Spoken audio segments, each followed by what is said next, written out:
여러분 안녕하십니까? 논어 등반 학교장 이한우입니다. 지금 우리가 벌써 신삼국지 중국 드라마죠. 벌써 제 7화에 이르렀습니다. 오늘은 그 실제 역사와 이제 좀 대비하면서 보게 될 텐데 그 손견의 죽음이 이제 제일 큰 주제입니다. 그래서 이 드라마 속으로 일단 들어가서 그 실상과 비교하는 걸 보게 될 텐데요. 바로 이 사람이죠. 손견, 자는 문대입니다. 문대. 그래서 물론 이제 이 손견은 뭐 최소 단위로서 제후라든가 왕에 오르지는 못했지만 결국 여기서 시작돼 가지고 그 아들 손책과 손권을 거쳐 가지고 그 삼국 중에 하나인 흔히 이제 그걸 세발쇄솥정이라 그러죠. 그 중에 하나를 차지하게 되는 그 기반을 만든 아주 이제 그 유능한 장군이었는데 정치가였는지는 잘 모르겠어요. 근데 오늘 이제 바로 그 송견이 이제 죽게 되는데 그 속으로 이제 잠깐 들어가 보겠습니다.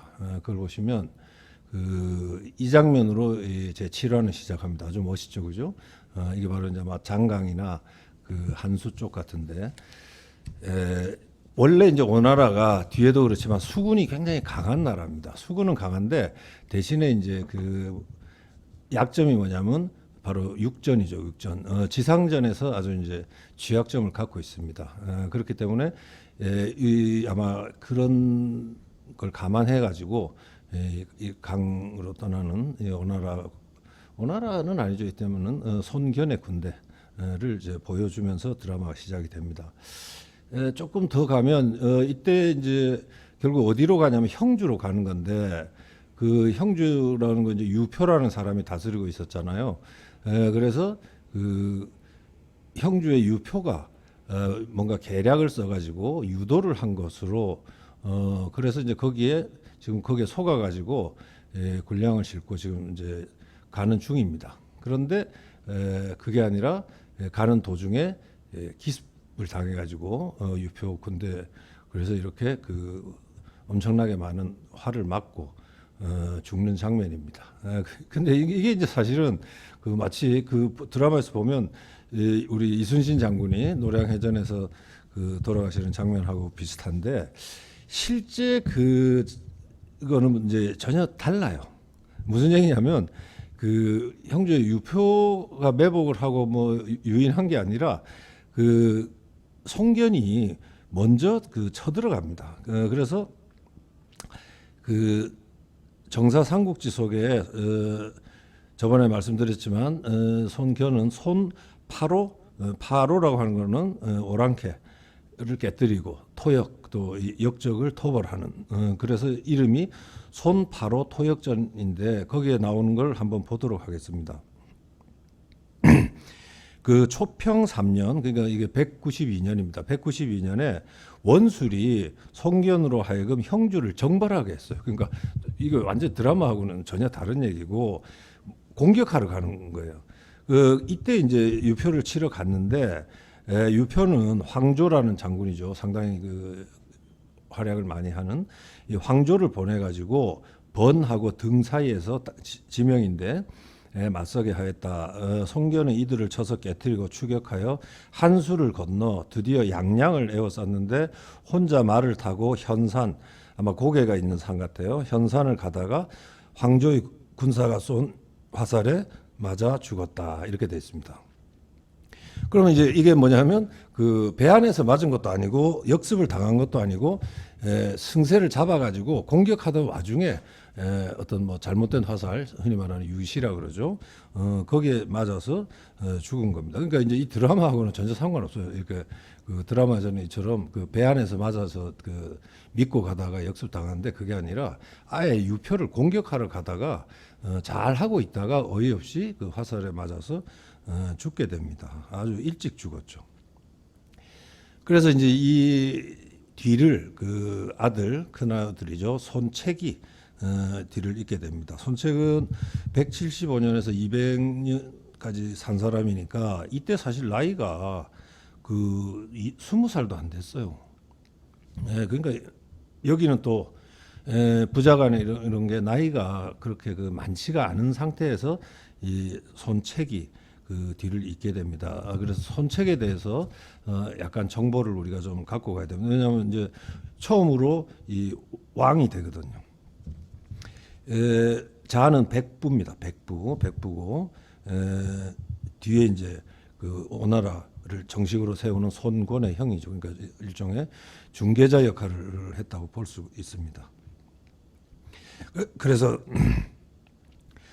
송견이 죽고 나서 당장은 의지할 데가 없어가지고 그 자기 장인 단양태수로 있던 오경한테 가서 도움을 받고 그 다음에 다시 아버지 때와 마찬가지로 이 원술한테 의지를 했어요. 그래서 이제 그때는 뭐 병력이 많지 않았기 때문에 그 한 1000여 명 정도 이끌고 그 가서 장인인 오경을 도왔다는 겁니다. 단양태수.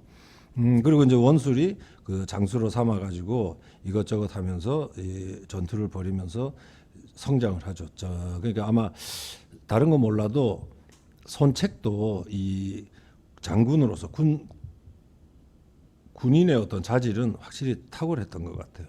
그리고 뒤에 여강군을 빼앗아 가지고 바로 이제 자기의 그 기반이 되는 흔히 말하는 강동이라 그러죠. 강표라고도 하고 강동을 그 빼앗아 가지고 그 손씨 정권을 세우게 됩니다. 그래서 이제 이게 이제 하나의 셋 중에 하나가 되는 실마리를 어쨌든 간에 손책이 만들었죠. 그리고 이제 뒤에는 그 황제를 일종의 잡고 있던 조조가 임명을 해서 토역 장군으로 삼고 오후라고 하는 자위를 받게 됩니다.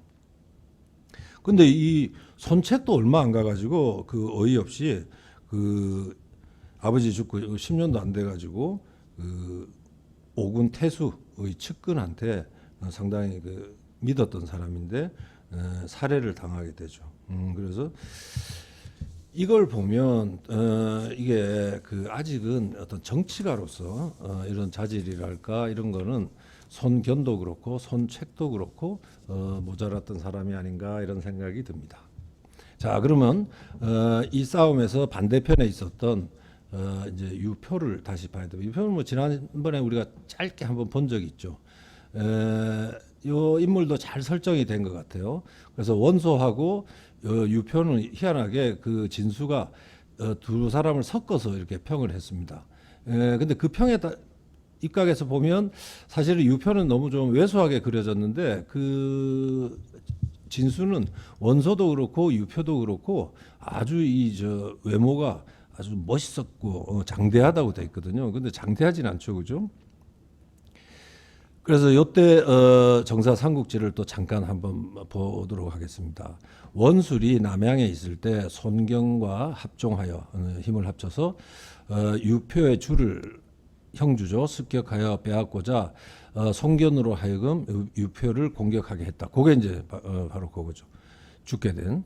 그래서 송견이 유시에 맞아 죽자 원술의 군대는 패하였고 그래서 원술은 결국 유표를 이길 수 없었다. 이거는 아마 그 당시에 원술이 그 자기가 갖고 있었던 근거지는 좀 작았죠. 남양이라고 하나 좀 좁은 데인데 그보다는 훨씬 큰 방대한 형주를 차지하려는 아마 그 싸움에서 결국은 송견이 죽게 됐고 어려움에 이제 처하게 됐고 유표는 어쨌든 자기 그 위치를 잘 지킬 수가 있었다고 볼 수가 있습니다.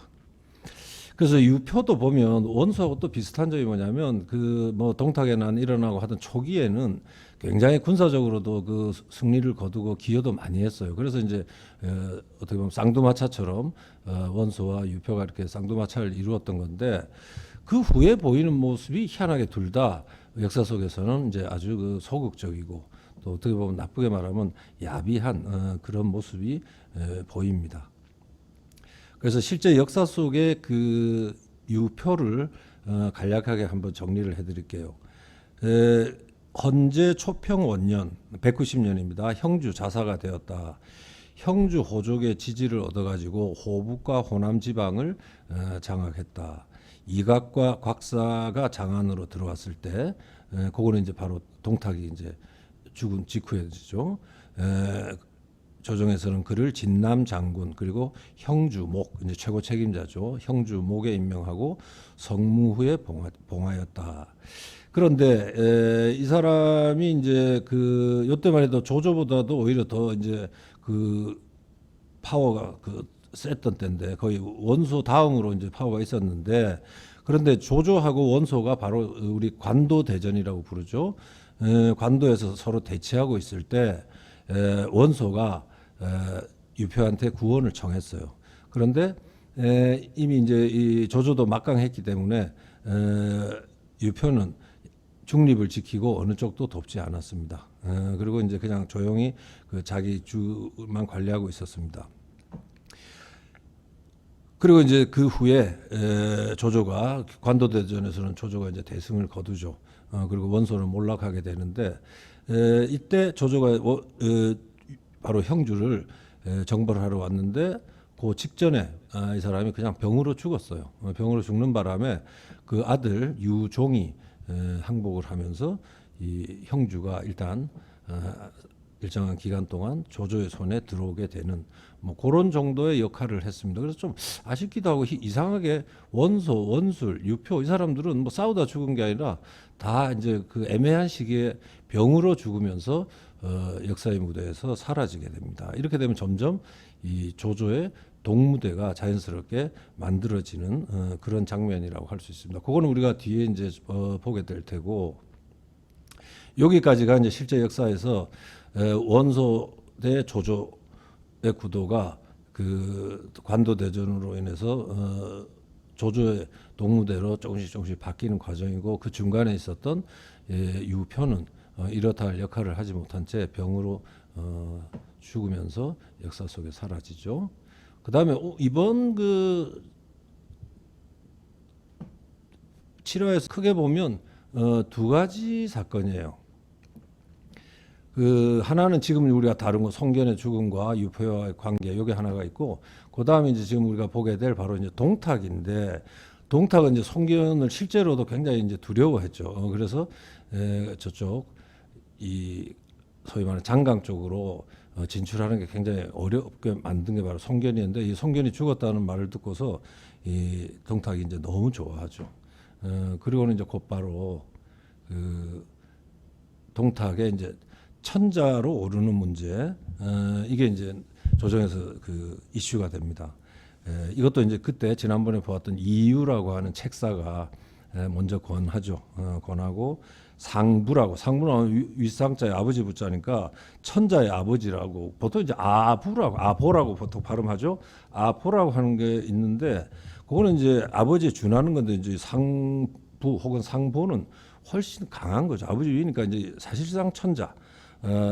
나 가까운 건데 이유가 드라마에서 보면 천자가 되기를 권합니다. 그래서 제가 쭉 찾아봤어요. 이 동탁전을 보면 삼국지 정사에서는 그 정도의 저 구체적으로 천자가 되기를 권유하는 이런 건 나오지 않고 대신에 거의 천자 이상의 권력을 행사하는 동탁의 모습은 그려지고 있습니다. 그래서 요것도 뭐 거의 허구 쪽에 좀 가깝지 않나 그런 거고 그 안에 이제 요 드라마에서 요 사람이 누구냐면 장온이라는 사람인데 이 사람은 사실은 이제 반동탁인데 그만큼 조정 분위기가 이 동탁 위주로 굴러가니까 이 사람도 겉으로는 이제 하늘의 뜻을 받아가지고 제위에 오르소서라고 하면서 그 동탁한테 천자에 오르게 하는데 물론 요것도 사실은 이제 그러나 이 사람은 그 여포한테 들통이 나죠. 그래서 여포가 와가지고 이 사람은 사실은 장호는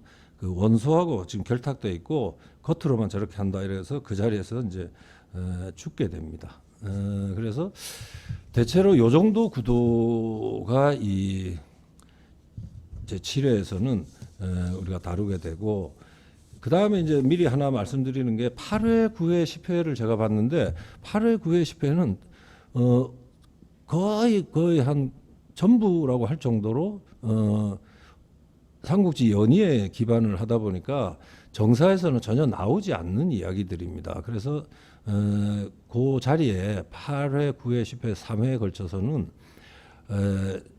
미리 이제 우리가 그 이 삼국지에서 제일 재밌는 요소 중에 하나가 주군도 중요하지만 조조, 유비, 송건도 중요하지만 그 사람들을 가능하게 했던 책사의 문제가 있거든요. 그래서 약간 특집 비슷하게 8, 9, 10회는 그 조조의 책사, 순욱, 또 그다음 뭐 또 한두 사람, 그다음에 유비와 제갈량, 또 성공과 주유, 네, 이렇게 이제 그 관계를 설정을 해가지고 그 책사 문제를 통해서 8회, 9회, 10회를 각각 살펴보도록 미리 말씀드립니다. 늘 그렇지만 구독, 좋아요, 알림 설정 부탁드리고요. 늘 많은 응원해 주시기 바랍니다. 감사합니다.